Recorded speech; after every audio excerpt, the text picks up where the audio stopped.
আশ্বিরের শারদ প্রাতে বেজে উঠেছে আলোকমঞ্জিত, ধরণীর বহিরাকাশে অন্তরিত মেঘমালা। দুর্গাপূজা এটি কেবল একটি ধর্মীয় উৎসব নয়, বরং এটি বাঙালির সংস্কৃতি, ঐতিহ্য ও আবেগের অঙ্গ। মহালয়ার ভোর থেকে শুরু করে দশমীর বিসর্জন পর্যন্ত দুর্গাপূজা আমাদের হৃদয়ে এক অনন্য রং ছড়িয়ে দেয়। দুর্গাপূজা শুরু হয় মায়ের আগমনের সাথে। মাটি, কাঠ এবং রং দিয়ে তৈরি এই প্রতিমা শুধু এক শিল্পকর্ম নয়, এটি মানুষের বিশ্বাসের প্রতিচ্ছবি। প্রতিমা গড়ে তোলেন আমাদের দেশের মৃৎশিল্পীরা, যাদের হাতের ছোঁয়ায় মূর্তি পায় জীবন।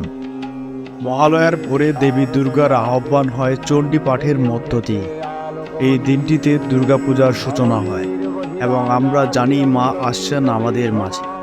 মহালয়ার পবিত্রতা আর অশ্রুভরা আহ্বান বাঙালির হৃদয়ে স্থান করে নিয়েছে যুগ যুগ ধরে।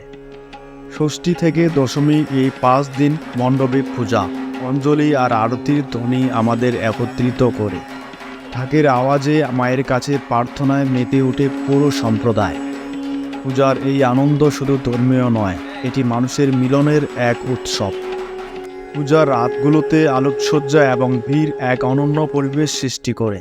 ছোট থেকে বড় সবাই যেন হারিয়ে যায় এই আনন্দে। প্যান্ডেল হপিং, খাবার খাওয়া আর মেলার আনন্দ দুর্গাপূজাকে আরও রঙিন করে তোলে। দশমীতে মা বিদায় নেন, কিন্তু সেই বিদায় আমাদের মনের গহীনে এক চিরন্তন স্মৃতি রেখে যায়।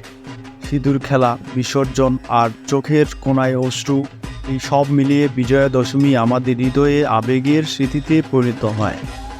মা দুর্গা আবার আসবেন, এই বিশ্বাসে আমরা তাকিয়ে থাকি পরের বছরের দিকে। এটাই বাঙালির পূজার সবথেকে বড় আশীর্বাদ। শুভ বিজয়া। শান্তি এবং সমৃদ্ধি ছড়িয়ে পড়ুক সবার জীবনে।